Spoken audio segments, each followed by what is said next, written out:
Bienvenidas y bienvenidos a una nueva edición del ciclo propio, la intelectual y su memoria que organiza la Facultad de Filosofía y Letras, un ciclo ya clásico en esta casa.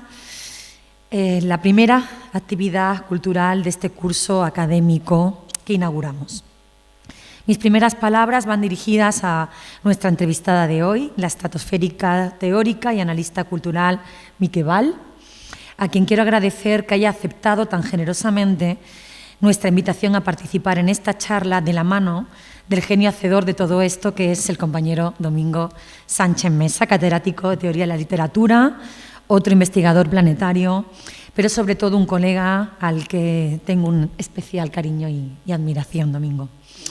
Cuando Domingo nos propuso la idea conjetural en aquel momento de tener con nosotros hoy a la doctora Bal, al vicedecano de Cultura, José Luis Moreno Pestaña, otro genio locomotor de nuestro programa cultural, a mí inmediatamente la apoyamos, ¿no? Qué duda cabe, Mieke, que para nuestra facultad, que sé que es su casa desde hace mucho tiempo, es un honor y un auténtico privilegio contar con su presencia.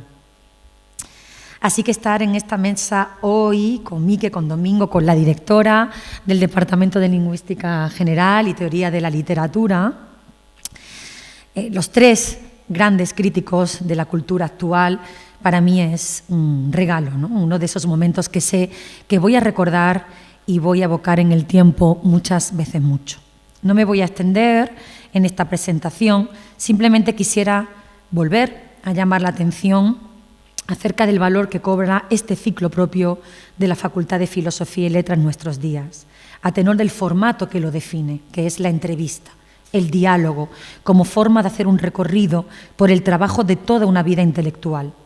Usa conciencia la noción de intelectual como adjetivo, no como sustantivo, ¿no? Como propone Bernard Henry Lévy, para subrayar la democratización de la figura de la intelectual o el intelectual en las últimas décadas, que deja de actuar como una suerte de sacerdote y se multiplica en la figura divulgativa del especialista. La entrevista es un género muy conocido, un instrumento de trabajo fundamental para los humanistas, aunque se ha reflexionado poco sobre su estatuto teórico y, si me apuran, ficcional. Sin embargo, en el resto de campos del conocimiento y de la vida social, este formato ha alcanzado una notoriedad irrefutable en la actualidad, convirtiéndose en uno de los discursos dominantes en el ámbito político, mediático y cultural. Su atractivo radica en que se trata de una forma dialógica, anclada en la inmediatez de la palabra dicha en directo, espontánea, auténtica, dada la anécdota, a lo íntimo, en su poder de brindar un retrato fiel de personajes conocidos que tienen visibilidad y gozan de un capital simbólico que interesa al público. Saura, podríamos decir, con Benjamin y con Didi Huberman, es lo que gusta y atrae de este género y formato que mantiene esa ilusión anacrónica de la autobiografía como verdad. La práctica como entrevista es prevalente en los medios de comunicación desde el siglo XIX y nació, como saben, ligada al afianzamiento del capitalismo y a la legitimación del ámbito de lo público como medio de construcción del espacio biográfico y difusión de la obra de los entrevistados, ocupando un lugar secundario para el público académico y para la crítica cultural. Avanzando el pasado siglo XX, el interés fue creciendo hasta el punto de que, como decía Robert Musil, ¿no? La entrevista es la forma artística de nuestra época. Entonces tendríamos que preguntarnos por qué esa atracción inusitada por la entrevista en las últimas décadas. ¿Qué líneas interpretativas traza este formato en la valoración del estatuto del entrevistado? Más allá de una lectura de su obra crítica, una obra tan vasta y tan interdisciplinar como la de Mieke, y de su subjetividad al socaire de la imagen pública de la intelectual. Tal vez se deba a que durante la entrevista se produce un deslizamiento de la persona al personaje, de la persona Mieke al personaje Mieke. Es decir, a la construcción ficcional que supone toda aparición pública y, por ende, a una lógica narrativa de su vida y de su obra que no habríamos de pasar por alto Y esto es lo que me parece más interesante, concebir la entrevista no solo como clave para descifrar la memoria, el ideario, la obra de una figura intelectual o como fuente biográfica, sino como un género narrativo en que se despliegan estrategias y sentidos que proyectan una determinada imagen del yo, un modo de ser leído y sobre todo de articular una subjetividad. Por esta razón, habríamos de atender ahora no solo al contenido de la respuesta de Mieke Bal, sino a la forma, al lenguaje en que lo hace, que sé que va a ser además algo especialmente notorio. Leer el relato que elige, cómo lo ha articulado para autorrepresentarse a través de su pensamiento crítico y de su experiencia artística. Además, la entrevista hace ininteligible una miríada de relaciones que no existen en otro lugar. Causalidad de hallazgo, interpretaciones que enriquecen de otra manera el fundamento de las prácticas de las ciencias humanas y sociales, así como las posiciones intelectuales que tienen como autores los entrevistados y las entrevistadas. Disfrutemos, pues, ahora, hoy, de esas otredades, sentidos y ficciones, de sí y del otro, que nos brindará en la Facultad de Filosofía y Letras de Granada la gran Mieke Bal, a quien me gustaría que recibiéramos con un fortísimo aplauso.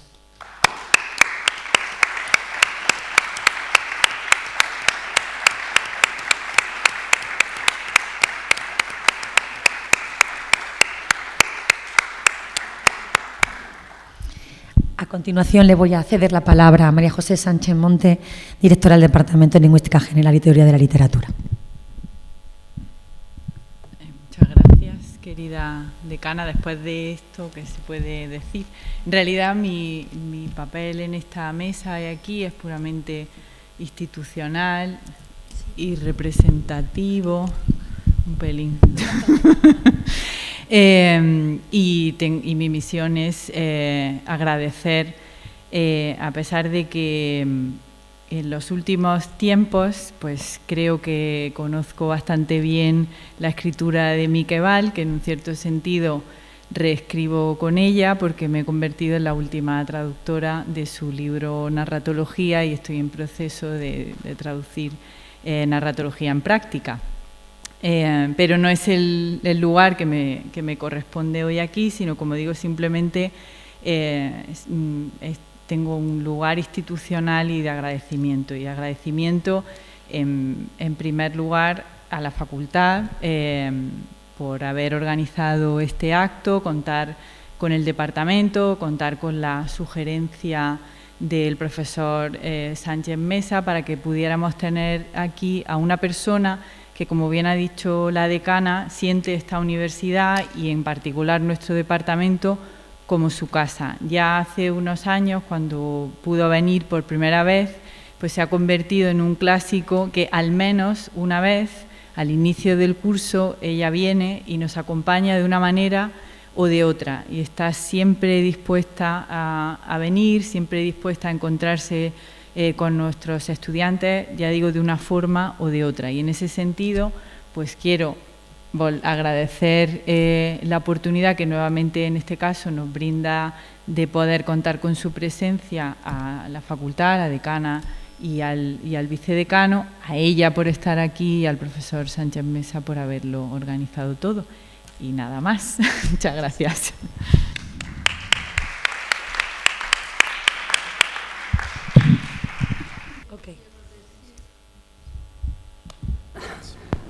Quiero decir algo muy simple.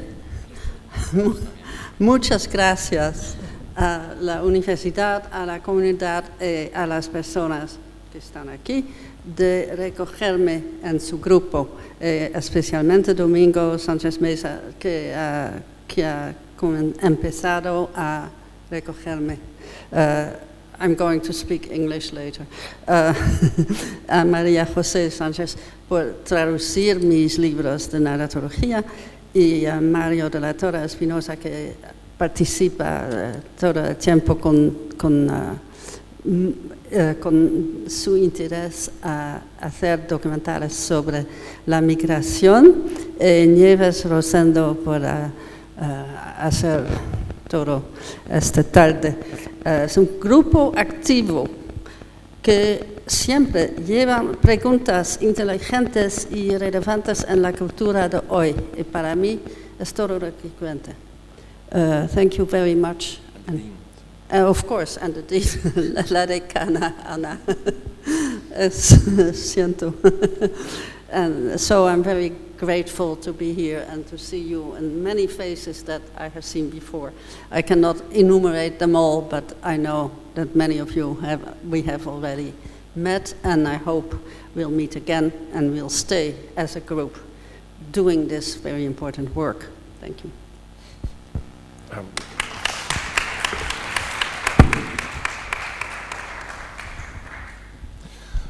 Bueno, buenos días.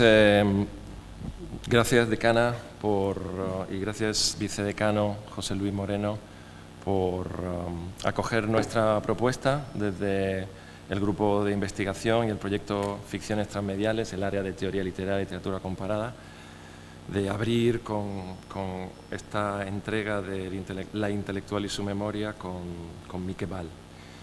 La decana Ana Gallego ya ha explicado el sentido de la apuesta por la entrevista.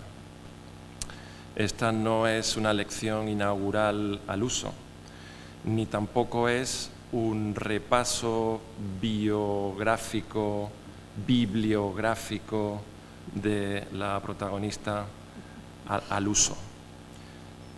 Lo que hemos pretendido, respondiendo a su pensamiento y a su entendimiento de la teoría y de la práctica artística, es evitar la cronología que aparecerá a lo largo de la conversación y tratar de dialogar desde el más radical presente para hacer significativo el pasado y trazar vías posibles de colaboración y de pensamiento junto, de togetherness, para continuar investigando y creando. Es interesante en dos pinceladas dar alguna información adicional sobre la dinámica. En primer lugar, el acto, la conversación será bilingüe. Estaremos haciendo las preguntas y las respuestas en inglés, pero normalmente habrá pequeñas acotaciones por mi parte en español. ¿Okay? No tenemos tiempo para hacer una traducción o interpretación consecutiva de todo, no tendría ningún sentido, pero que sí que vamos a intentar hacer gala de algo que vais a ver también en el trabajo videoartístico de Mieke Bal, que es la importancia del multilingüismo como una toma de posición respecto al encuentro en la comunicación, en lo que ella llama internship, que ahora vamos a hablar inmediatamente de ello también. Si entramos la presentación, ir pasando. So,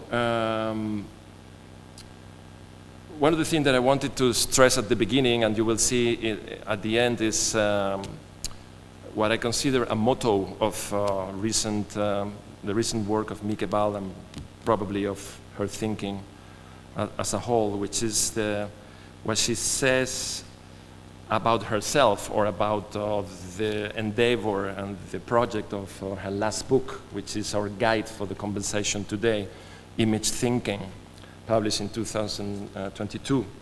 The subtitle is Art Making as Cultural Analysis. In the prologue of that book, Mieke says that the forces that drives her are intellectual restlessness plus looking around the corner. Básicamente, el impulso irrefrenable de seguir pensando sin descanso y la curiosidad. Okay. So, me gustaría que tuviéramos esa especie de lema un poco flotando en el aire a lo largo de esta conversación. Como ya hemos oído también, creo que Mieke Bal es una de las críticas, de las teóricas fundamentales de nuestro tiempo. Pocas autoras, autores tienen un reader dedicado a su propia obra.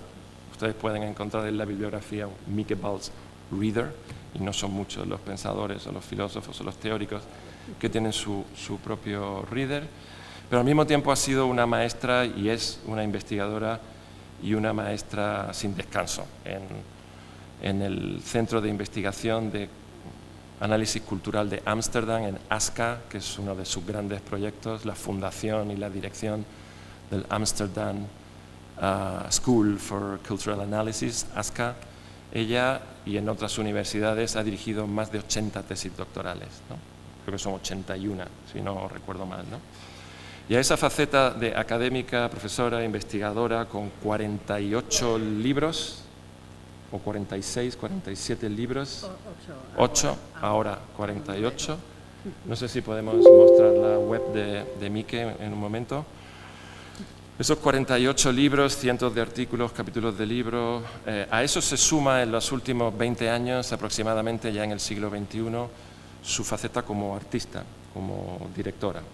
So on top of all that research, trajectory, and academic compromise, and teaching, mastery, 2002, 2003, 2004, you start doing art, video art, films, documentary films, and also installation, video installations, dialogues with classics of literature, European world literature, like Don Quixote, like Madame Bovary, like the work of René Descartes and some others, some other thinkers, contemporary and classic thinkers. Hoy la idea es contrapuntear el diálogo sobre la teoría y los conceptos. Uno de sus libros principales es Traveling Concepts, donde ella toma el reto de Deleuze y Guattari en Qu'est-ce que c'est la philosophie, para provocar, invitándonos a innovar, creando nuevos conceptos para nuevas realidades y volviendo a los conceptos clásicos para llenarlos de nuevos contenidos. Pues vamos a intentar responder a la idea del image thinking, donde hablar sobre la obra de Mieke Bal, to tell about Mieke Bal's thinking and theory, means watching her films, because not everything is said or explained or illustrated or in the books. So we need to watch the films, and we have selected a number of clips of some of her main films, and we hope that this will work. It's the first time we do it, at least in el Intelectual y su Memoria. We want to thank Nieves Rosendo, who is our DJ today, our manager. He's prepared this with us very carefully, so thank you Nieves. So the first thing I would like to ask you, or the way I would like to introduce the conversation itself, will be to go back to the basics of that method that you developed in ASCA, after being a very active and relevant author in narratology. Your book on narratology, as Maria José Sánchez remember, is key title in your trajectory and in literary studies. Your books on Caravaggio and Rembrandt, reading Rembrandt and quoting Caravaggio, are very important books for visual studies and for art history colleagues and researchers. And then, of course, these Traveling Concepts and the last books on image thinking, Figuraciones, which is another recent book that was published in Murcia, Figuraciones, Cómo la literatura crea imágenes. So all these, books and outcomes of your thinking came from a very clear, I was going to say decalogue, but it's a pentalogue of principles of what cultural analysis is about. Could you please start telling us about cultural analysis? Yeah, I'll do this really quickly, like 1 or 2 words for each. There are 5 principles, and there is a little video of 3 minutes on my website that you can see on the page about. The 5 principles are, first of all, there is no disciplinary bossiness. No discipline is the bonding aspect. Second, it is always theoretically grounded. You can't just do anything, you have to ground it. And then the third principle is that the analysis and the choice of the object is socially irrelevant. 4, the object has the last word. That is, the object is not an illustration to my argument, but it's the opposite. When you check your cita, your quotation against the object that you then quote, it's never quite matching, and that's good. That's when you learn. And then the last one is the The start of the analysis is in the present. It's now. We do it now. And the past is involved in that, but we do it now. Is that enough? Sure. Y como dice Mieke, quizás podemos mostrar su webpage de nuevo en la sección de About, sobre todo pensando en los estudiantes. En su web hay un vídeo, un pequeño vídeo en la sección About, donde tenéis a Mieke haciendo también una glosa y un resumen muy pedagógico y muy didáctico de estos principios teórico-metodológicos, ¿no?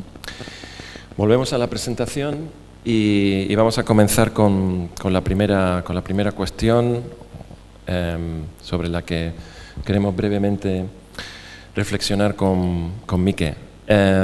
Mieke, at the core of your theory and your artistic practice and image thinking, more or less in the book of Baudelaire, Correspondance, you have stressed the importance of the concept of relationality, la relacionabilidad o la relación.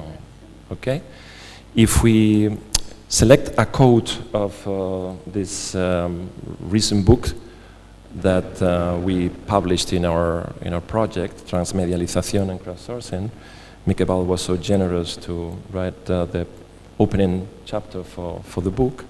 And in that quote we can read: la capacidad de relacionar palabras e imágenes tiene un fuerte impacto cultural y político, así como académico.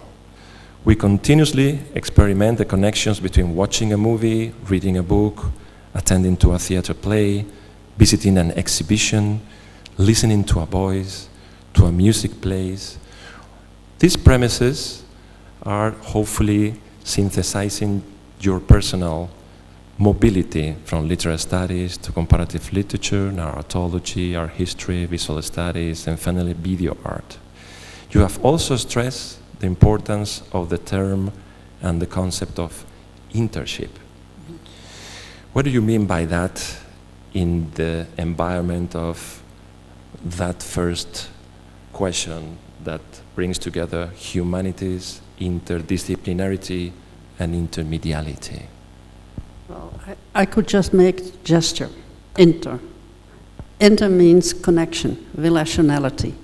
And what I wanted to stress, especially in my studies, recent studies about immigration and refugee-dom, I want to stress that the differences between cultural groups don't count as much as the relations between those groups.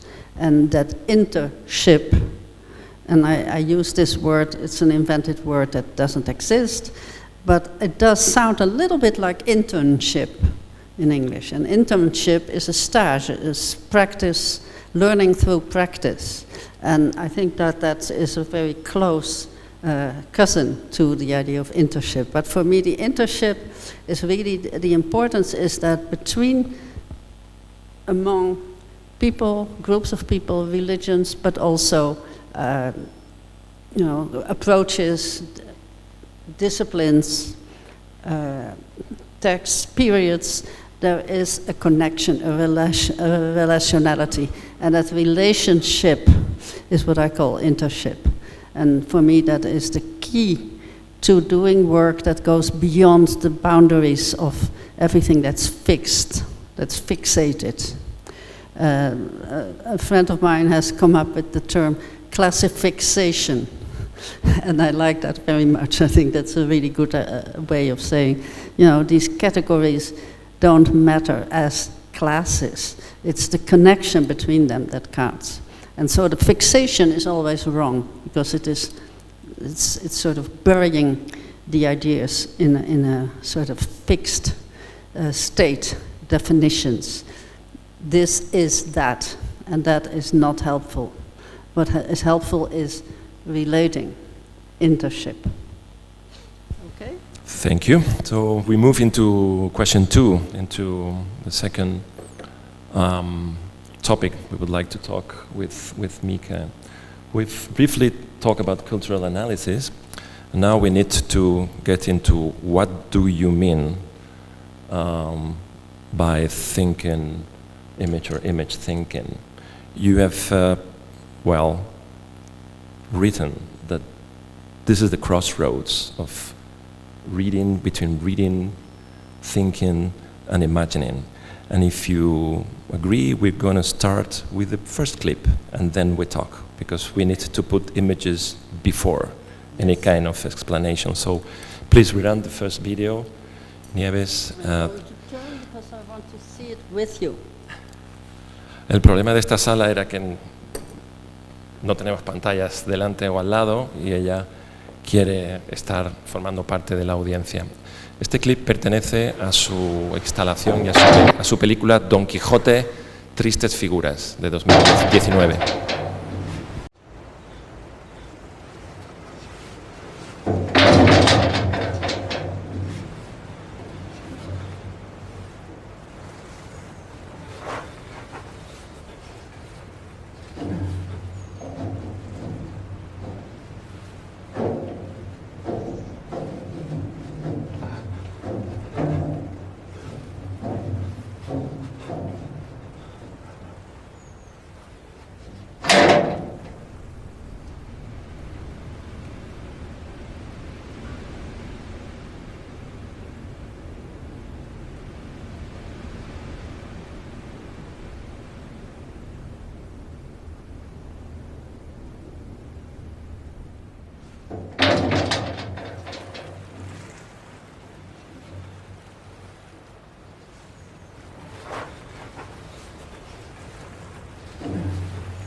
The film and the installation itself, it's made out of 16 chapters. This is the last chapter, entitled The Captive's Tale, la historia del cautivo. I would like you to tell us about this clip and this particular scene on the basis of what Lyotard called le figurel, which is at the bottom of your image thinking theory. William Mitchell, who prologued beautiful words your book, wrote that this book could have been entitled How to Do Things with Images. So, what is behind this? Yeah, there is actually a book, How to Do Things with Images, that was edited by two people I've been working, and I'm in that book also. It's a very sort of obvious connection. But I wanted to, I will read you a quote about Lyotard's view of language. But before that, I want to ask you, does he look like Don Quixote? this guy? We don't know, because Don Quixote never existed.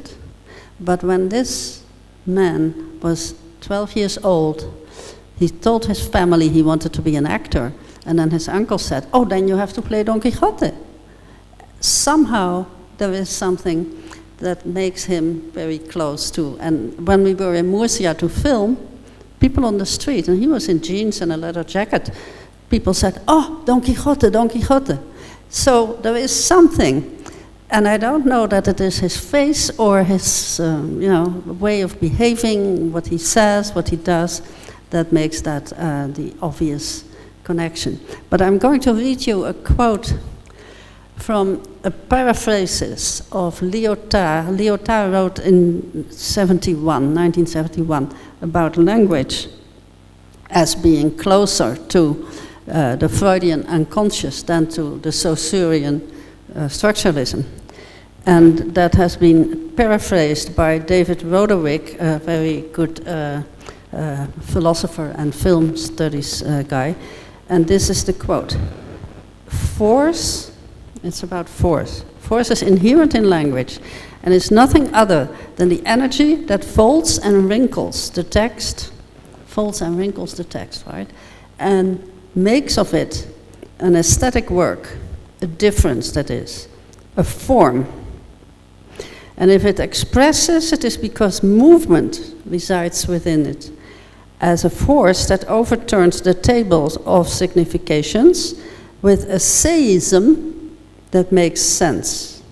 Now, this is from a book by David Roderick about Lyotard's. It's called Reading the Figaro. It's a really very, very good book that you should all read to understand what he is saying here. Lyotard is saying, according to this paraphrases, that the Freudian theory of language is much more dynamic, much more in movement than any official Saussurean linguistic theory would allow.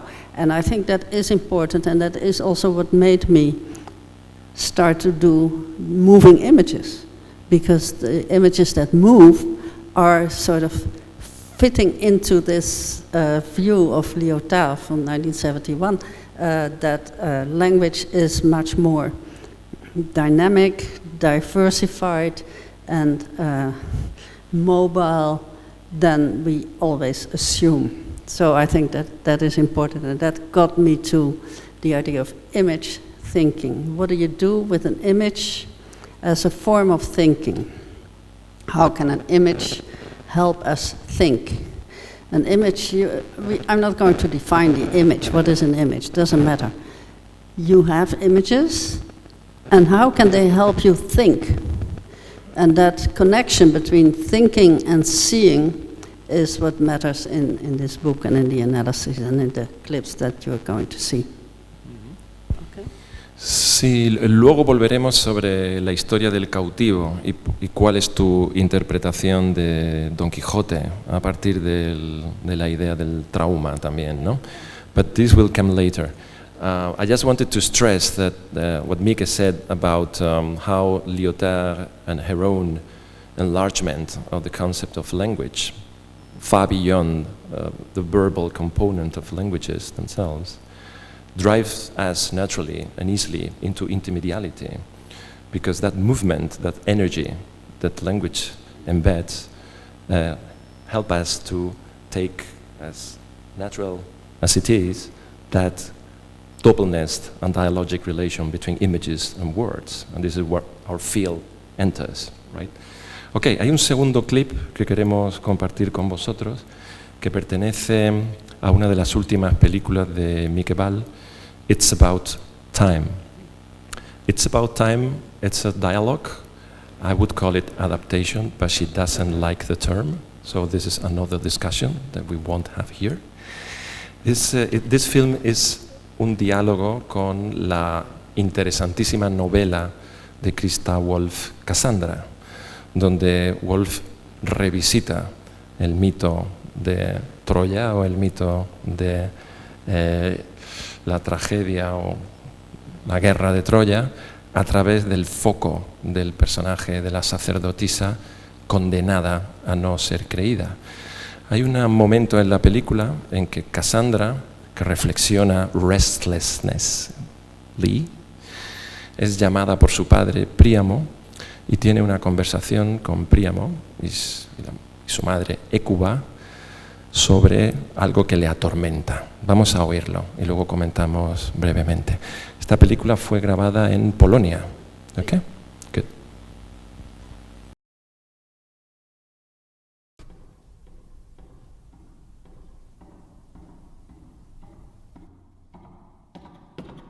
Jak już wiesz, moja córko, będziesz mówiła prawdę, ale nikt ci nie uwierzy. No to tu chodzi o mówienie? Nie, no, pogubiłam się, ja próbuję myśleć, ale jakimi środkami my w ogóle myślimy? Co cię tak martwi, że się pogubiłaś? No, doprawdy nie wiem, dlaczego Pantos tak utkwił mi w głowie. Może to jakieś słowo związane z jego imieniem, które próbuję uwolnić się z głębi, do których nie wstąpiłam. A może to jest obraz z przyszłości, obraz, który uda mi się uchwycić, jeśli tylko pozwolę mojej uwadze iść tam, gdzie chcę. Ale to martwisz się o ludzi czy o środki, których używasz? Ale tych dwóch nie da się od siebie oddzielić i nie można oddzielić. Być kimś, być człowiekiem to znaczy używać słów i obrazów do tego, żeby być i nie być samotnym. Ostatnią rzeczą w moim życiu będzie obraz. Słowa umierają dużo szybciej niż obrazy. Obrazy pędzą mi przez zmęczoną głowę, a słowa nie są w stanie za nimi nadążyć. Kształty rozbłyskują niczym płonące race. Nie marudź, już ci powiedziałem, nikt ci nie uwierzy. Nieważne, co powiesz i co zobaczysz. Przeżyje mnie moja wiara, że właściwe zdanie, czyli właśnie słowo potrafi ująć, a nawet wywołać każde zdarzenie. Słowa. Wszystko, co starałam się przekazać, było i jest parafrazą tego doświadczenia. Dla Greków nie ma innej alternatywy niż dobro i zło, życie i śmierć, wojna i pokój, przyjaciel i wróg. Oni myślą inaczej niż my. Któregoś wieczoru słyszałem, jak Parys powiedział: kapłanko, nie pozwalasz, aby moi ludzie odpowiedzieli się tym samym. I odpowiedziałam nie, bo Pantos uświadomił mi, że słowa wywołują materialne znaczenie. Nie działa jak skurcz. Tak przynosiło rozluźnienie. Słowa mają takie same działanie jak obrazy. Zobacz na to. To, czego nie da się powąchać, zobaczyć, dotknąć, nie istnieje. A zatem, która z tych dwóch igieł sosny istnieje, a która nie? A może obie? A może żadna? Este sería un clip mucho más discursivo que el anterior de Don Quijote, mientras que en el clip de la historia del cautivo todo el peso y el énfasis está puesto en lo que vamos a llamar enseguida image thought, o thought image. Aquí tenemos un desarrollo mucho más discursivo, donde entre las muchas cosas bellísimas y muy potentes que pueblan el diálogo, y esto es un video ensayo.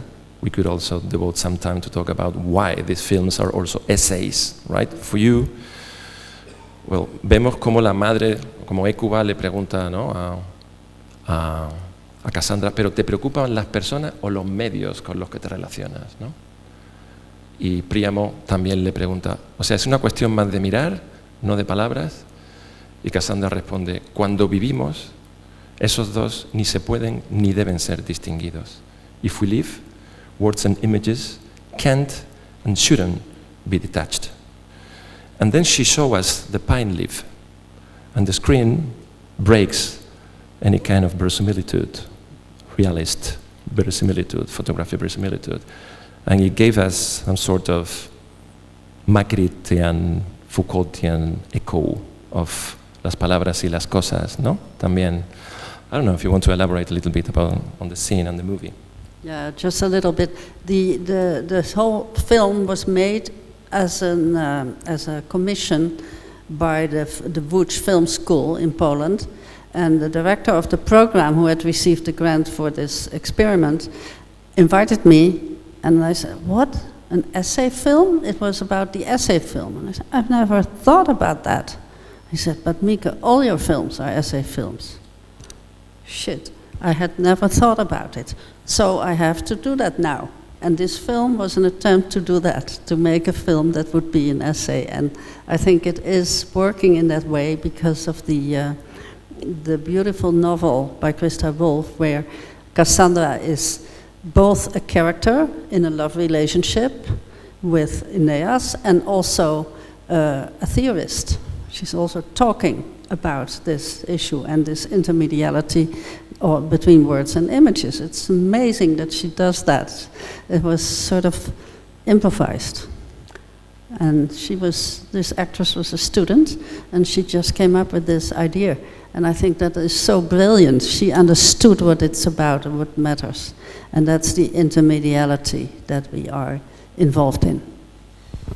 Ok, pasamos al punto 4 en la presentación.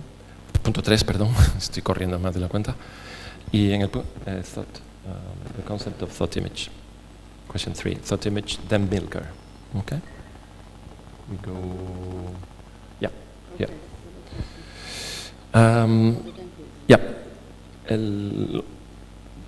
Digamos, el hacia el en vez del libro y de este método, teoría, pensamiento creativo es al image thinking es el thought image, lo que en la escuela de Frankfurt, ¿no?, se llamó Denkbilder. Y tenemos con nosotros la imagen de Paul Klee, del ángel de la historia, que es Angelus Novus, que constituye un ejemplo paradigmático de lo que entendemos como imagen-pensamiento. En su libro, Mieke Bal cita también a Gerhard Richter. No es el pintor.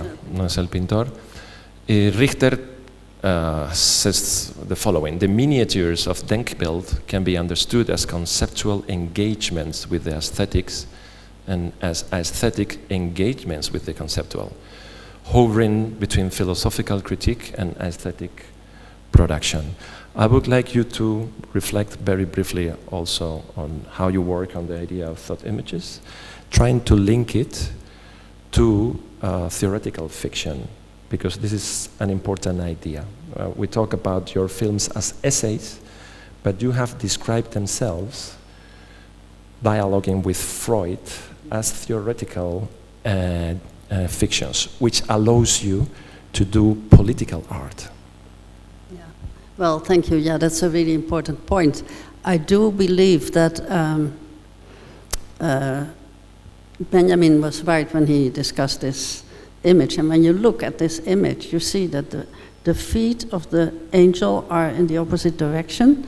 It's a completely contradictory image, but it does have something to say. And this is the whole point, that image thinking for me has become a method almost, or a way of doing, a mode of connecting what we see, what we hear, what we think, and make that into one idea. And that idea is then put in the films. And I think that is really important because it helps us to get out of the disciplinary rigor.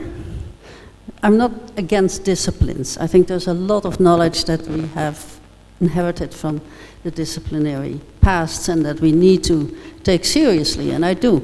But the point is that this rigorousness of methodological disciplinary thinking makes it impossible to see what happens.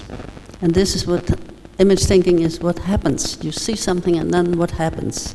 And I think that is where the movement comes into the connection between thinking and seeing. And that is why I consider the images that I try to make and that I make with others, because filmmaking you never do alone, but that we make, I should say, these images help us think, come up with ideas. The images come up with ideas. They don't think because they're not people, but they propose ideas, and that is what image thinking is, and that's how it becomes relevant, and that's how it becomes cultural analysis in the sense that I've laid out briefly before.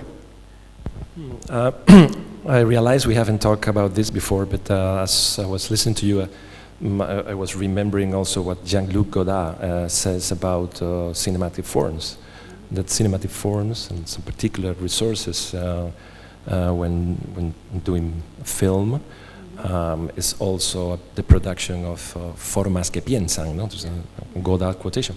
But we move on to question 4, and el siguiente tema tiene que ver con el tiempo, una cuestión fundamental también en el libro y en el trabajo de Mieke Bal a lo largo de estos años. Ella ha desarrollado un término o concepto, el concepto de la preposterous history.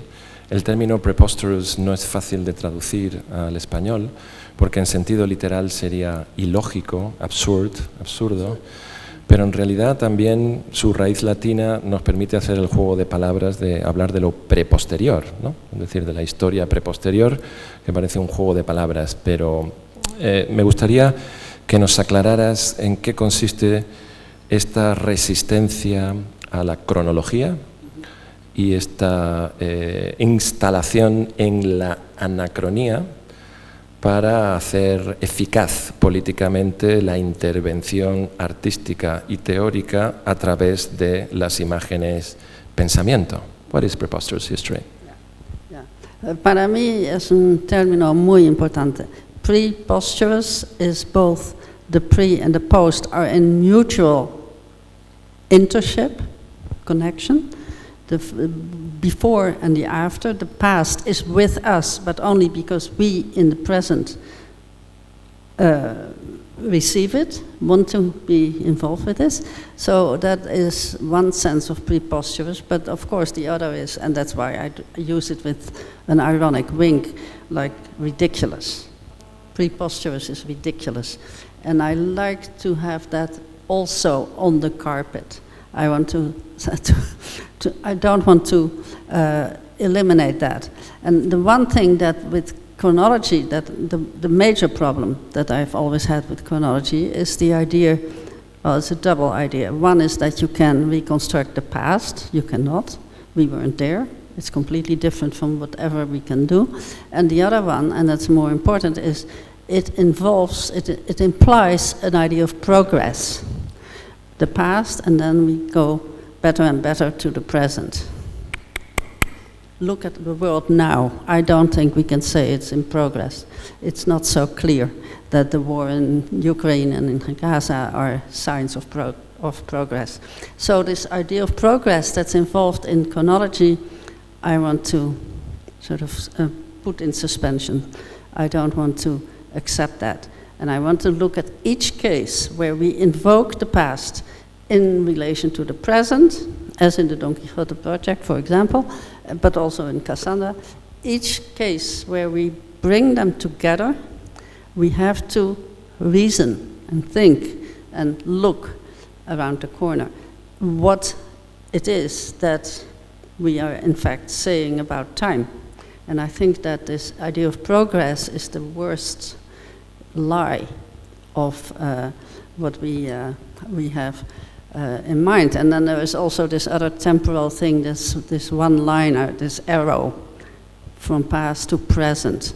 And this is why I use the octopus as a, yeah, maybe we can do that. Okay, the octopus is my metaphor for time, because of all these tentacles that go in all directions. And yeah, it's in the book also. And that the octopus is not a one-liner. It's a multiple tentacle animal, and it has these, in addition to the tentacles, on the tentacles are these sort of little naps, the little things with which they use to feed. And that is also an important aspect. So the octopus has the complexity that I think time has and should have.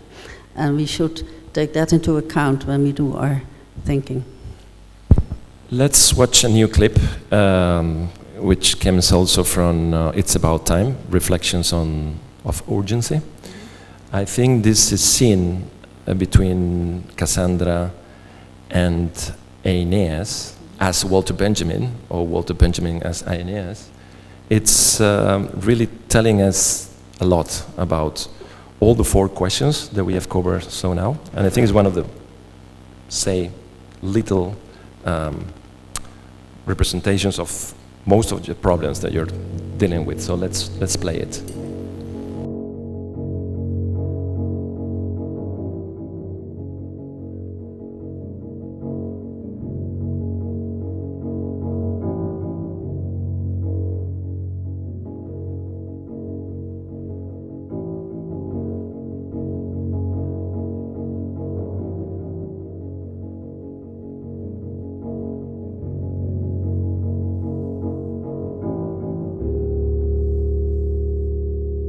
Więc to był atak.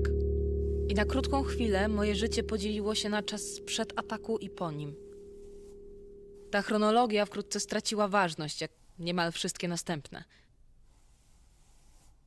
Jak ta nieważność chronologii wpływa na ludzką obsesję na punkcie historii? Na przykład historii obrazów, historii sztuki.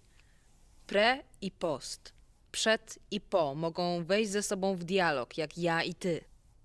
Czy to niedorzeczna myśl? I czy to w ogóle ma jakieś znaczenie?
Cytowanie, analizowanie czy nowe odczytanie Caravaggia dzisiaj na zawsze zmienia jego dzieło. Jak każda forma reprezentacji, sztuka nieuchronnie angażuje się w to, co przyszło przed nią. A to zaangażowanie ma charakter aktywnego przepracowania. To ono uściśla, co i jak postrzega nasze spojrzenie. I dlatego praca wykonana przez obrazy późniejsze unicestwia te dawniejsze w poprzednim kształcie, tworząc nowe wersje starych obrazów w ich miejsce. Przykładem tego procesu jest zaangażowanie współczesnej kultury w przeszłość, która ma doniosłe implikacje dla tego, w jaki sposób wytwarzamy zarówno historię, jak i kulturę w czasach współczesnych. Nie ma co się dziwić, że dostałaś ataku, kiedy Arizbę biła czaskijem. Czy robiła to po to, żeby go zniszczyć? Tak jak zrobił to ten artysta z RPA, który neguje istnienie czasu? A może nadawała mu rytm? Z pewnością wiesz, że czas ma o wiele potężniejszą moc, niż by wskazywała na to chronologia. Pewien mądry człowiek napisał o tym, jak trudno mieć przeszłość w pamięci. Przeszłość można uchwycić tylko jako obraz, który w chwili swej rozpoznawalności właśnie rozbłyskuje na wieczne pożegnanie. Again, we can see two parts of this scene, one of them pretty much based on thought images, and the other one on the essayistic nature of the theoretical fiction genre. We move into the fifth question, which has to do with madness, which is a complicated and complex octopus in your thinking, but which has traversed your bibliography and your research for many years now.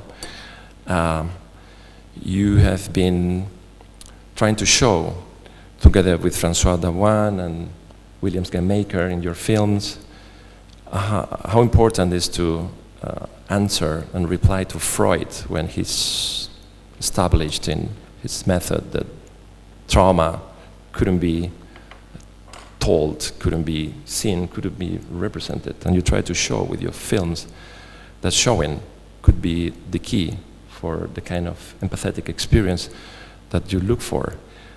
What's justifying the centrality of madness and trauma in your work?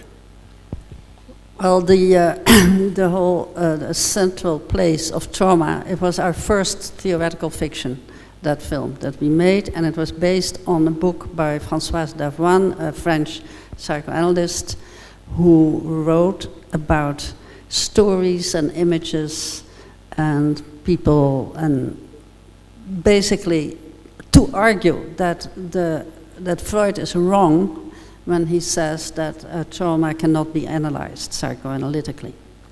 And the reason that she says that is society has made the people mad by the violence. And so society is responsible to cure them, to help them. And I think that's a very strong argument, although you cannot say society do this and then it will happen. But it is important to realize that the people are not mad simply because they are mad, they are made mad. And the made mad, that's the trauma. And the trauma is perpetrated by violent subjects. And so and this unrepresentability of trauma that has to do with the nature of this, this wound that happens to people, that unrepresentability is also in dialogue, I don't know if you recognized it, in dialogue with Wittgenstein, who says in the Tractatus at the end, what you cannot see, what you cannot say, you have to keep silent on. But then later, some years later, the same Wittgenstein took that back and said, no, you can always show. What you cannot say, you can show. And that is for us the point of image thinking, is that you show something that cannot be articulated in words, but that is still somehow presentable. I wouldn't say representable, but presentable. You can show it, and that's what we do in that project based on Davan's book. And I think it is really important that Freud, with all respect, I respect Freud a lot, but with all respect, that he was wrong in saying psychotic patients cannot be helped with psychoanalysis because they cannot perform transference. That transference is this sort of identifying with the other, and but then Françoise comes back and says, well, then we have to help them to do that.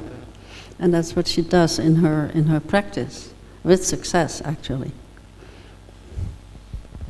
Es solo un apunte para conectar con algo que vendrá luego, que es que esta importancia de lo que ahora llamamos con una eufemismo salud mental, ¿no? El problema del, digamos, madness and trauma is directly connected with your inquiry, image thinking into what happens with migrants and refugees. So this is coming later. But let's see the next clip, number 5, which is the trailer of the movie that Mieke was mentioning. It's a movie shot in 2014 together with Michelle Williams-Gamaker, her colleague, and it's a version of Mère Folle de François Dawan. Ya está. Ya he empezado a trabajar como psicoanalista. ¿Y entonces qué hace tu psicoanálisis? Sirve para atar las cosas. También se utiliza para armonizar, como la música. Je viens d'apprendre la mort d'un patient. L'ai-je tué? Qui l'a tué?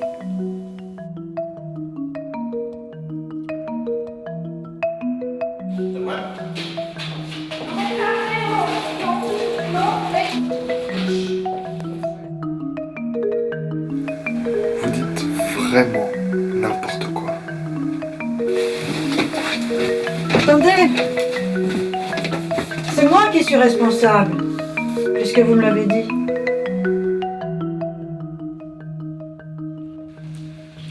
Tässäpä kysymys teidän kaltaisellenne. Kuinka haluatte elää? Mais on est dans un théâtre, qu'est-ce qu'on joue? Ton procès.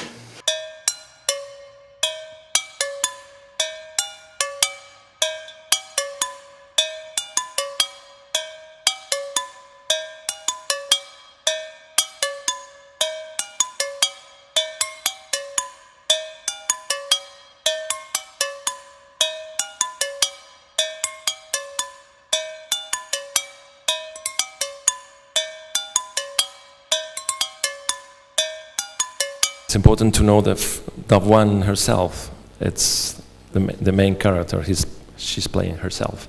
And now let's see another, well, this is the way installation looks, but we're going to see a second clip belonging to a 2016 wonderful film, Reasonable Doubt, where Bal is reenacting the friendship of René Descartes and Queen Christina of Sweden. And we want to see some minutes of the beginning. Yeah, right now, right away. Both of them together. Miten tämä on mahdollista? Kuinka voi olla näin? Miten tämä on mahdollista? Eikö rajallinen on vaikutusvalta? Kuinka voi olla näin?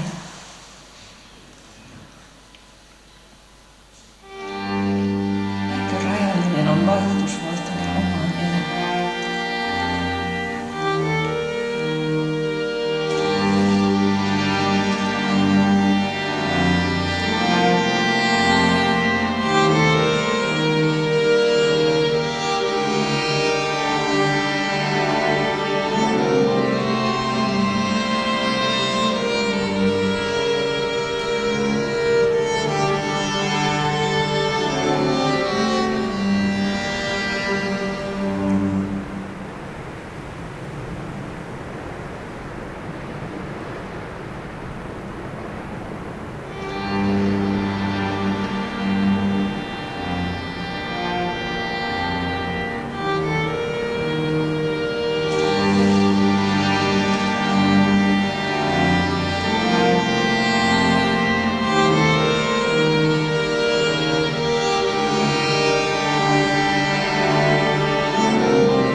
Why Descartes?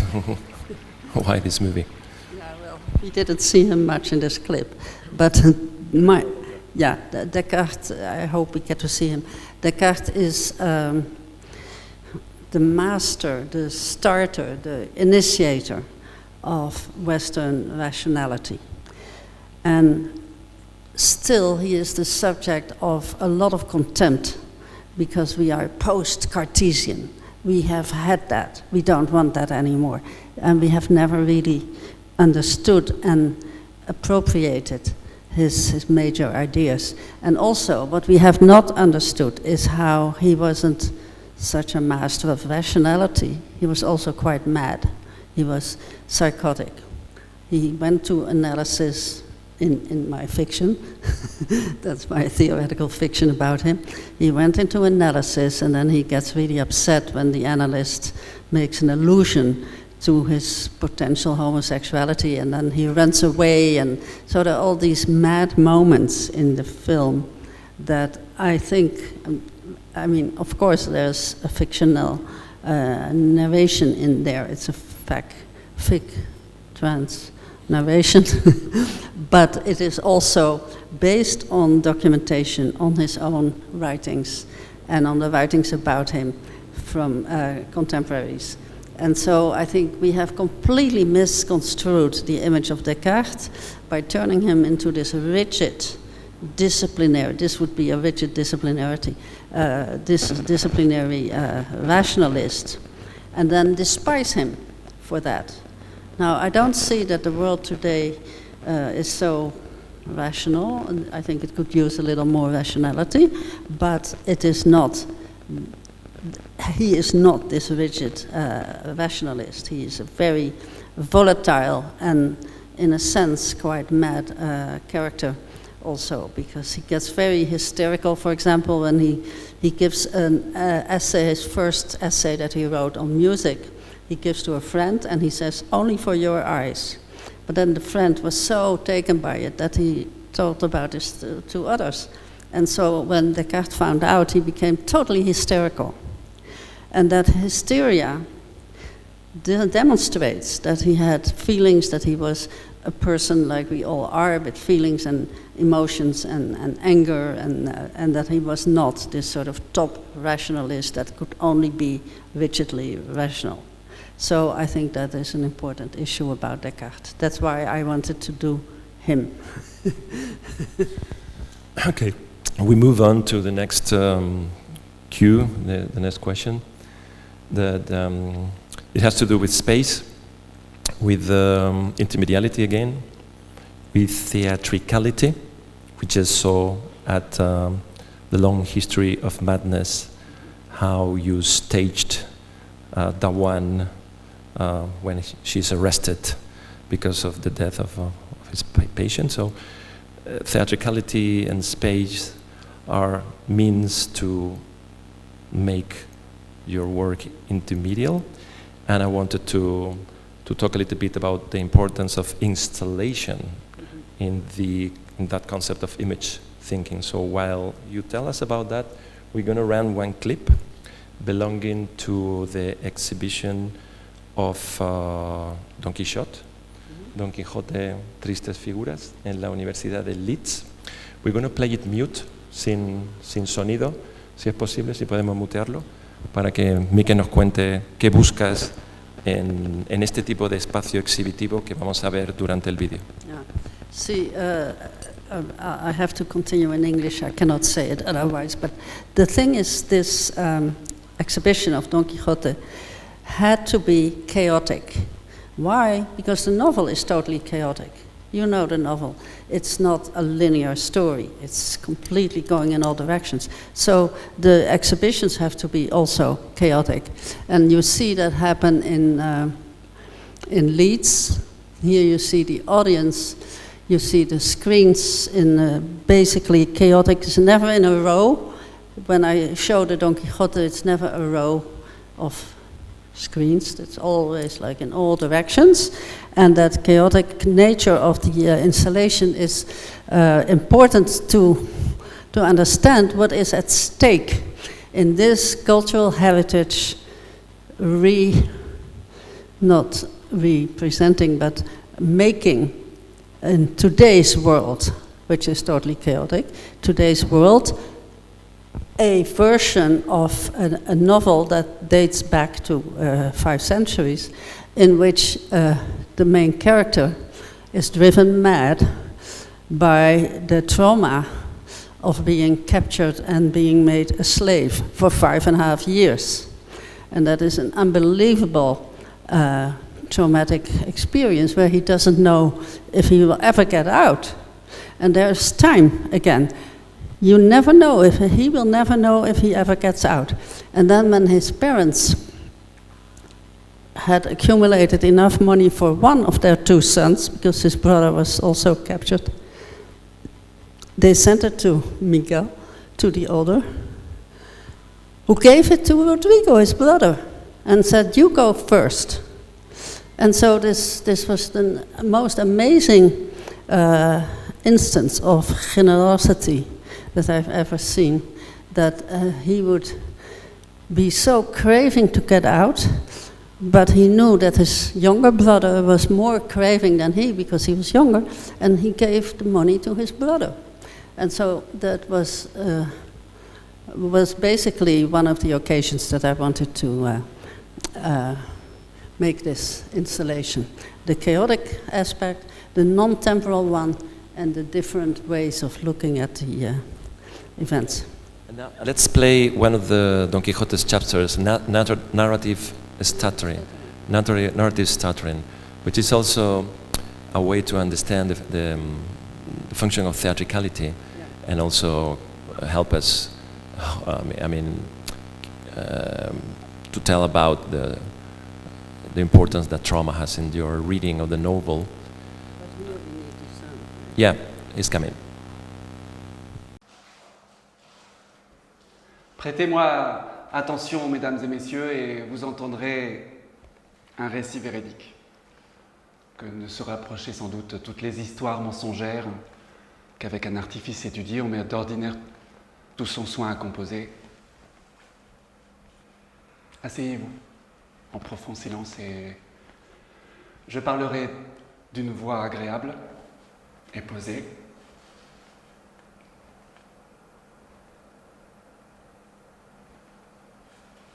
Un jour que j'étais sorti pour prendre un peu d'air, j'ai vu un nuage de poussière se mouvant dans ma direction.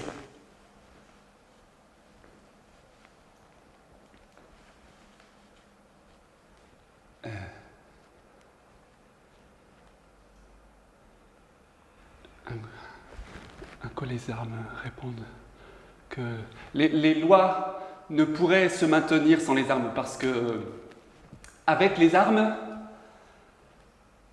on défend les républiques, on conserve les monarchies, on garde les villes, on assure les chemins, on purge les mers des pirates.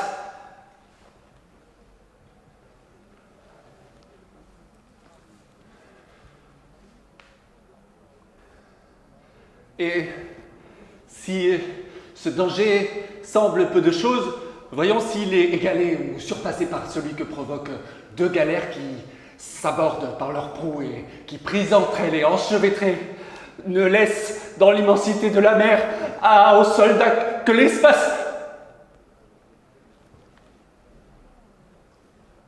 Et alors que celui-ci voit devant lui autant de ministres du trépas qu'il y a chez l'ennemi de pièces d'artillerie pointées sur lui et à une longueur de lance de son corps, et qu'il sait qu'au moindre faux pas, il ira rejoindre le plus profond des entrailles de Neptune.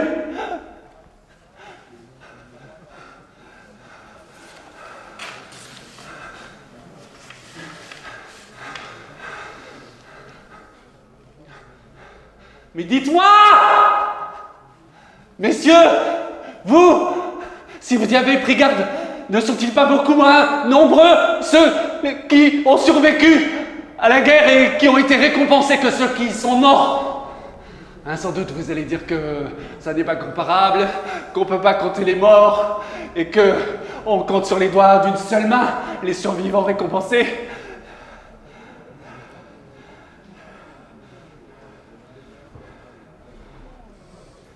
Heureux les siècles bénis qui ignorèrent l'épouvantable fureur de l'artillerie, cet instrument diablé dont l'auteur, à ce que je pense, reçoit en enfer le prix de son invention diabolique et qui aura permis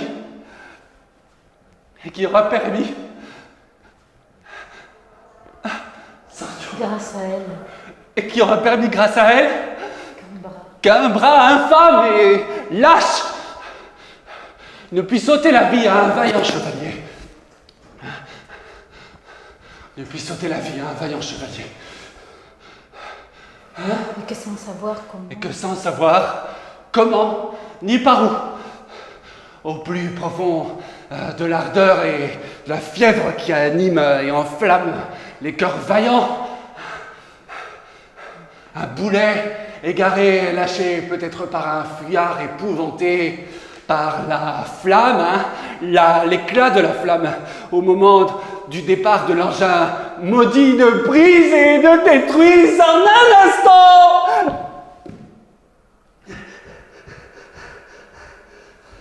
Les pensées et la vie de celui qui aurait dû en jouir de longs siècles.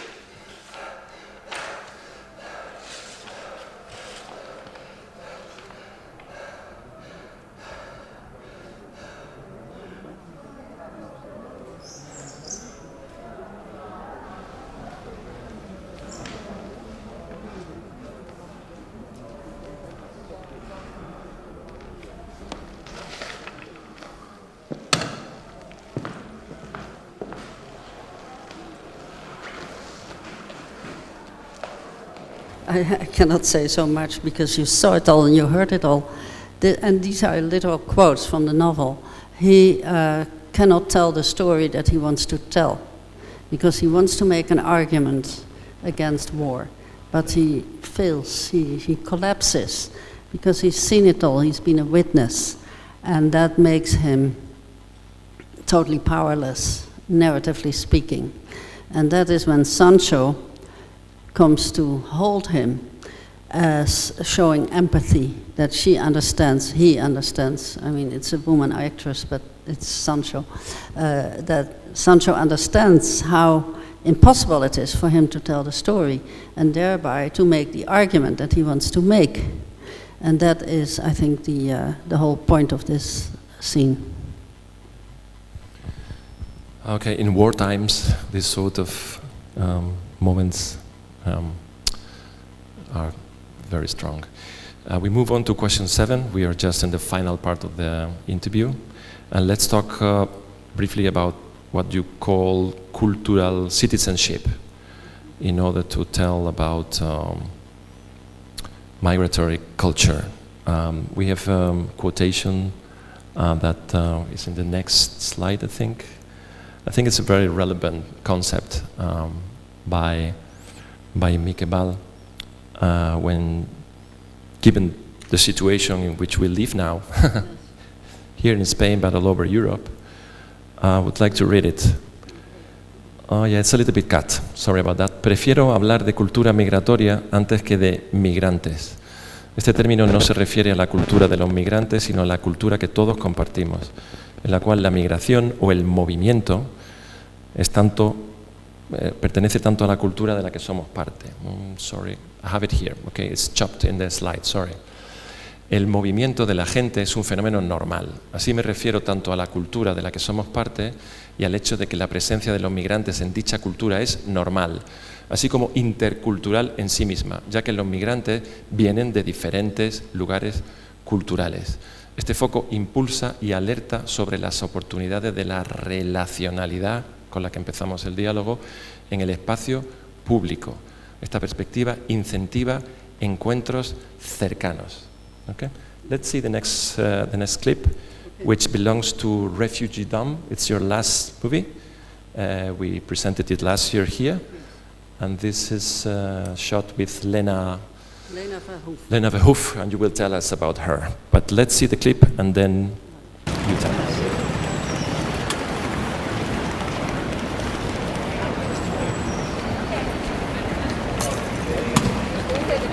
The main character is that guy in white that you see in the middle of the street.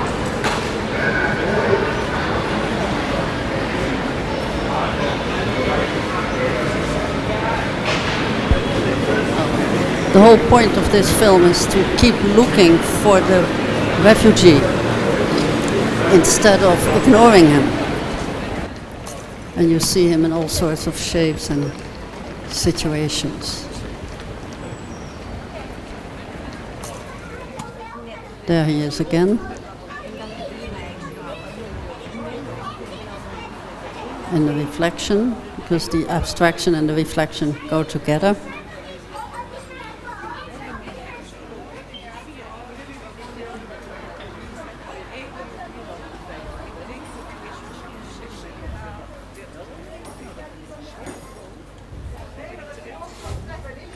And the whole point is that we don't look at him, but if we do, we see that he's alone.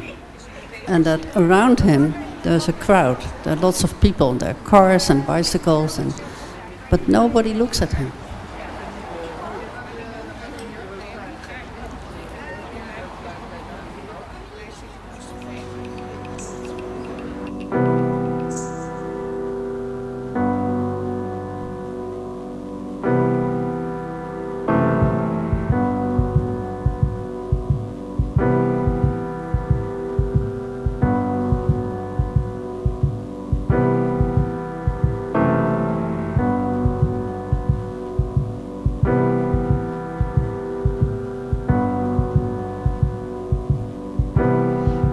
He's hoping that people will wave at him, but they don't.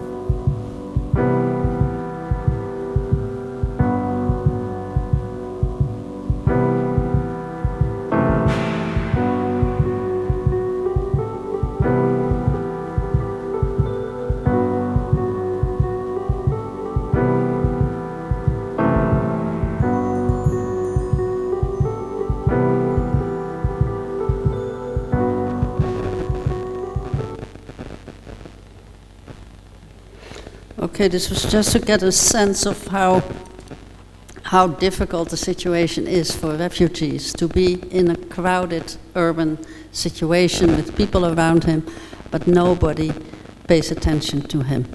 And this was the whole point of our film, which we were commissioned to make. I was commissioned to make it, and I involved Lena to do it together.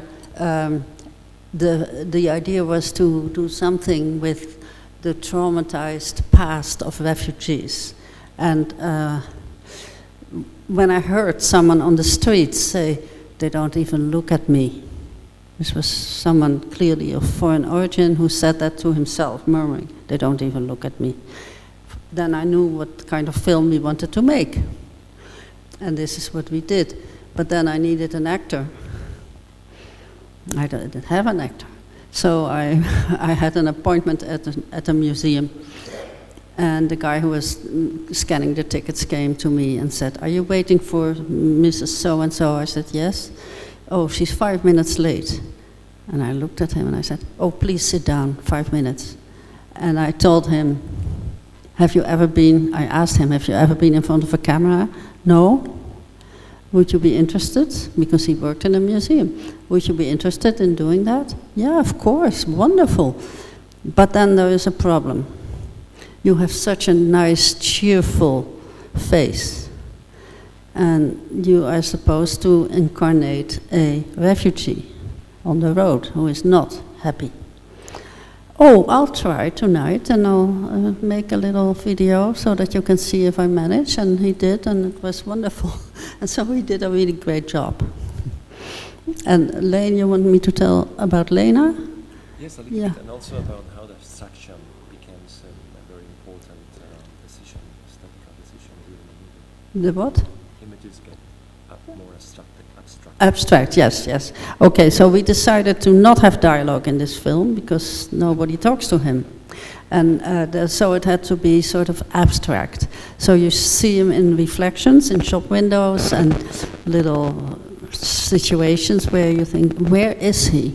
And that became the aesthetic of the whole film, which is very important. And of course, I needed someone to do it with, and Lena Verhoef is an aspiring artist, a student in the Art Academy, and happens to be Migneta. And so it was a wonderful collaboration with her to make this film.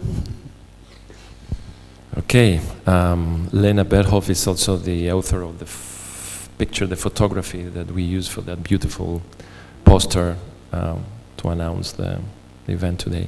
Okay, last two questions. Number 8. Affects emotional capitalism, as Eva Ilius would put it, and gender. À propos de your version of Madame Bovary, Flaubert's masterpiece, entitled Madame B. Right. Now you can understand why Madame Bovary became Madame B, right? It just happens to be my initial of my last name, but it was also meant to be a more general issue. Emma is Us is the title of one of the articles I wrote about this project. We are all in that situation of emotional capitalism that Eva Illouz, an Israeli sociologist, has very clearly laid down in a book which really works very well. That is worth reading, and she analyzes how that happens, the capitalism and then the emotional seduction. So it's two seductions: emotional, erotic, and commercial.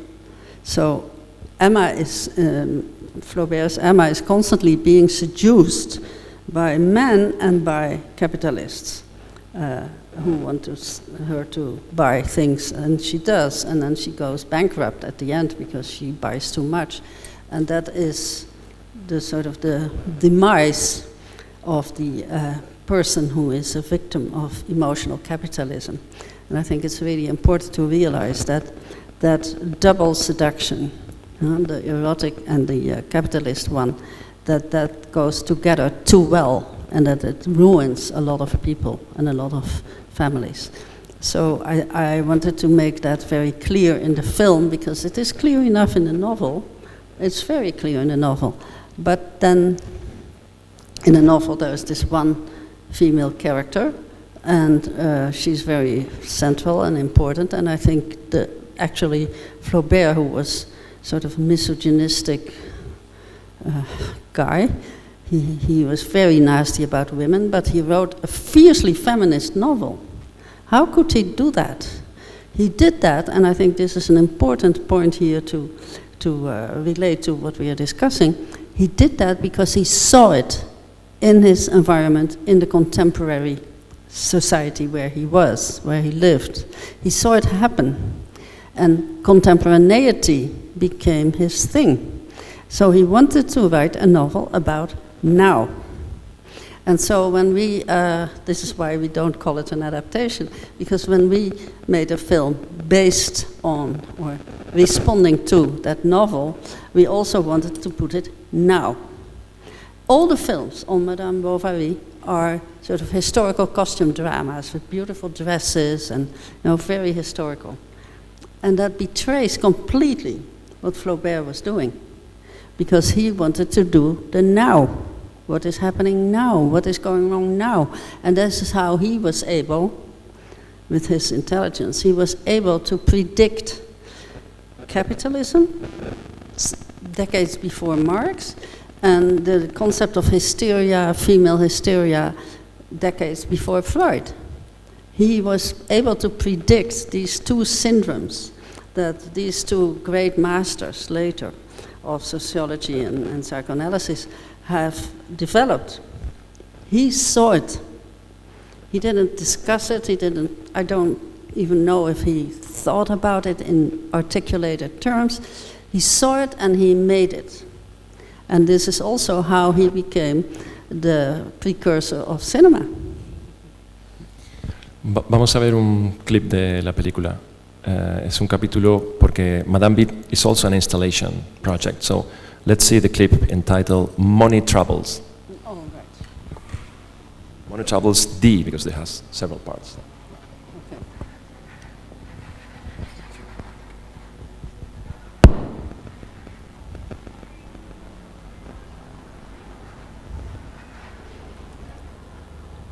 So you see the seduction happening, huh?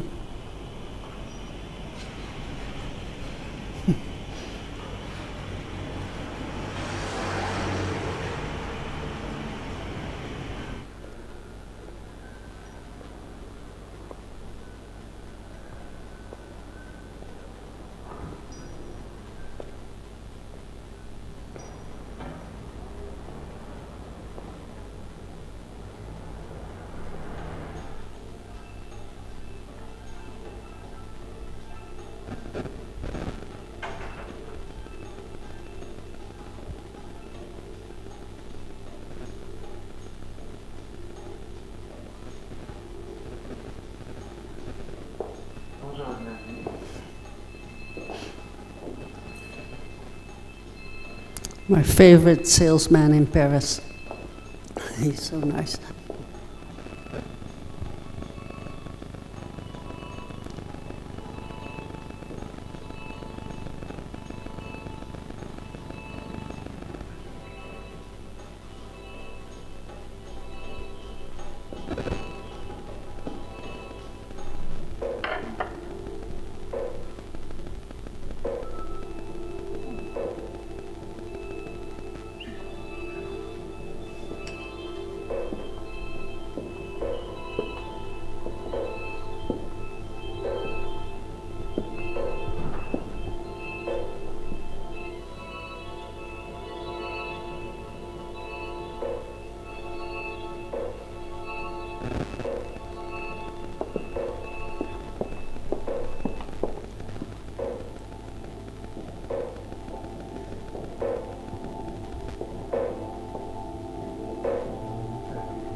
We call this emotional,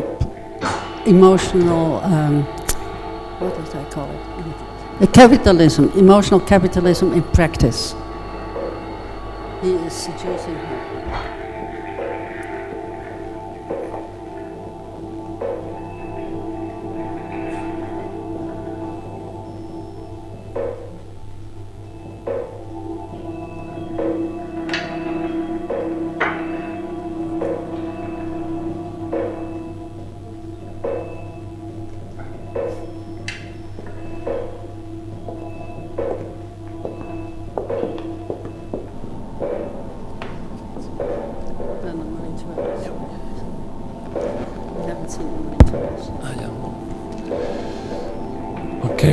Cuando pasamos estos clips en la escuela de verano, hubo un diálogo interesante con los estudiantes conectando este video ensayo con Instagram, ¿no? Tratando de traerlo al mundo más familiar de ellos. Última pregunta, last question, last issue. Q number 9.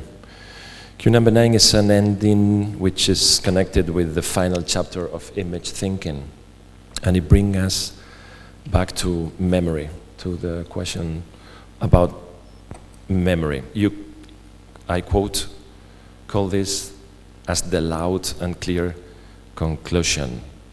Memory as an act, no?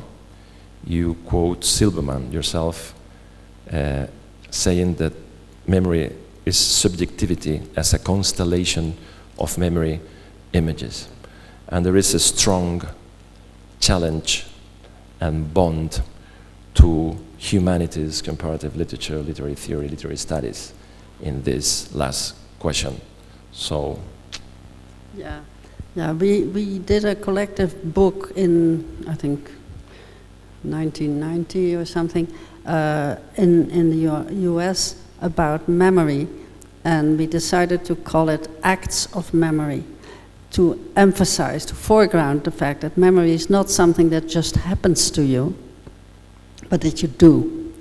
And that is an important point also in comparison and differentiation from trauma, that memory is an activity. If you think of something from the past, you do it because you want to do it. And the great theorist of this has been Henri Bergson and Bertrand Russell. I think they had different views, but they were very much involved in that. And for us, the idea of the acts of memory makes what we do with filmmaking, but also with essay writing, makes it also an activity that connects to that we want to foreground that you are involved in doing memory. And that is very important, I think, in the cultural situation, in the cultural thinking, that you do it. So you cannot say, oh, I'm sorry, the memory just came to me. No, you do it. At the same time, as a challenge and responsibility for the humanities is this reenactment of the most important texts of the past. So memory is also for you connected to this. Yeah, that's this cultural heritage, revitalizing cultural heritage. To make a project about Flaubert's novel, about Cervantes' novel, about Descartes. We still haven't seen Descartes. But anyway, these people from the past that we know we cannot reconstruct because we don't have that power, but we have memories that we cultivate and that we want to do something with. And the whole idea of cultural heritage, which is very much in vogue at the moment, is to make that past not be reconstructed, but to become with us in the present. The past is with us in the present. And if Don Quixote is a slave, slavery is all around us. There are millions of slaves at the moment, in the now. So we cannot say slavery is 19th century. You know, this is not true. It's still there. And that is an important insight. So I think that the revitalization of cultural heritage is very important to perform an act of memory. Yes, we did that and we still do it. There's emotional capitalism. It's, you know, just go in the street and you see it. Y terminamos, gracias por vuestra paciencia, con dos clips muy cortitos, two final clips. One of them comes from, again, It's About Time, Reflections of Urgency. We didn't say that your reading of Christa Wolf's novel with the end of Troya, because of the war, it's linked to the climate change risks and the blindness of we towards that as Trojans, towards final destruction. But you have chosen this clip, connecting it also with the importance of gender in your focalization for all the movies, and then we will end up with Descartes. So first we see the final part of It's About Time. Nie mogę z tobą pójść. Przepraszam. Nie chodzi o przeszłość, chodzi o przyszłość. Ale ja nie mam wyboru. Nowi władcy ustanowią swoje prawa i wobec tych, którzy przetrwają. Muszę ocalić kilkaset osób przed śmiercią. A ja nie mogę kochać bohatera. Nie chcę patrzeć, jak robią z ciebie pomnik. Dobrze wiesz, że w starciu z czasem, który potrzebuje bohaterów, nie mamy szans.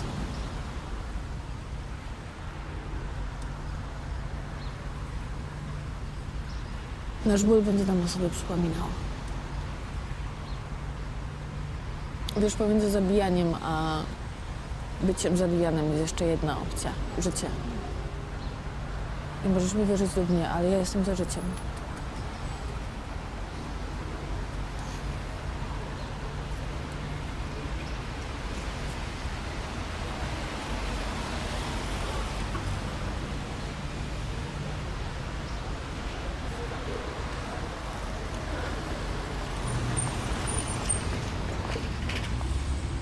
and then we go for the final one.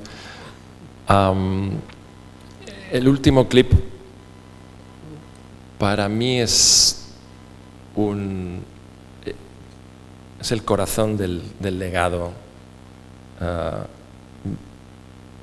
cinematográfico y teórico de Mieke Bal. No, de Mieke Bal. Y no podíamos terminar sin ver a Descartes, aunque en una situación un poco particular. O sea, este es el último clip.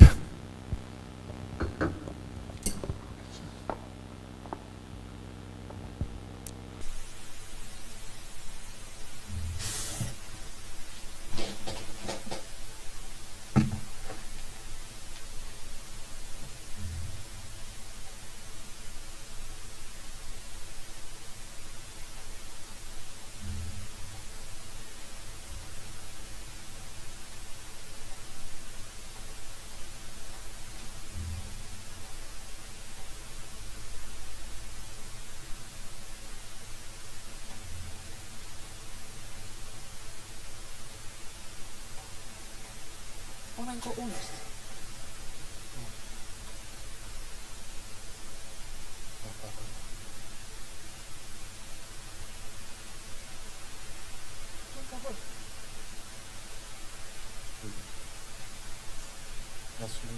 Là où je suis, je vais.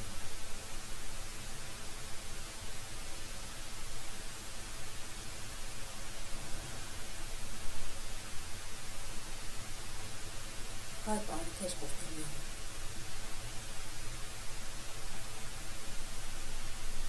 Nous sommes en train de discuter.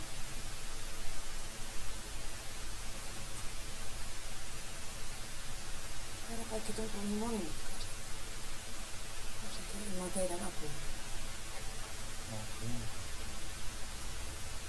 faut travailler, continuer à travailler, à écrire, à lire, continuer à percevoir les choses de la vie, à penser. Puis il faut imaginer, rêver à ce que pourrait être le monde et puis créer. Et garder haut la générosité, ça c'est important. La générosité.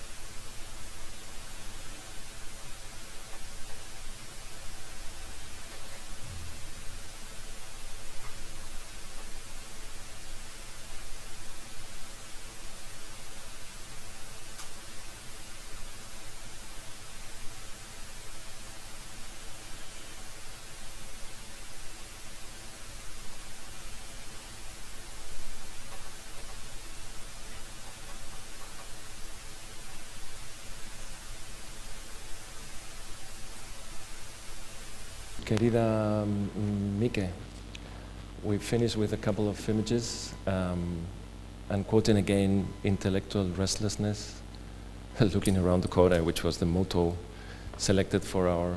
Oh my God. And this is the original picture of Lena Verhoef behind our poster. Thank you very much for being with us. Thank Lena. Gracias a todos vosotros por vuestra asistencia y vuestra participación. Gracias.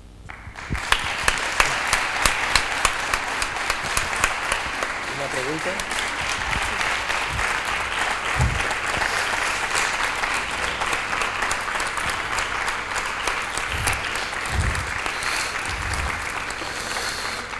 Nos hemos ido muy tarde, pero no sería una sesión con mil fo, sino tomamos al menos una pregunta breve o dos a lo sumísimo. Y termino agradeciendo de nuevo a la Facultad, a nuestra decana, departamento, María José, y a todo el equipo que ha hecho posible José Luis Moreno Pestaña al frente, pero también Nieves Rosendo, por supuesto, Mario, Elvira Barbero, nuestro técnico y todos los que del equipo han hecho posible este escenario y la audiencia, por supuesto. Pero bueno, ¿tenéis preguntas? Un par de preguntas. Hello. Hi, Mieke Bal. You were talking about image thinking or thinking images, but I perceive in your art a very important aspect of language thinking.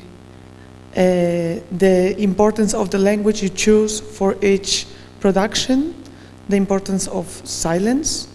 Could you please comment briefly on, because I can see the triangle, not only words and images, but words in different languages, words, languages, images. Could you please comment briefly on this aspect, please?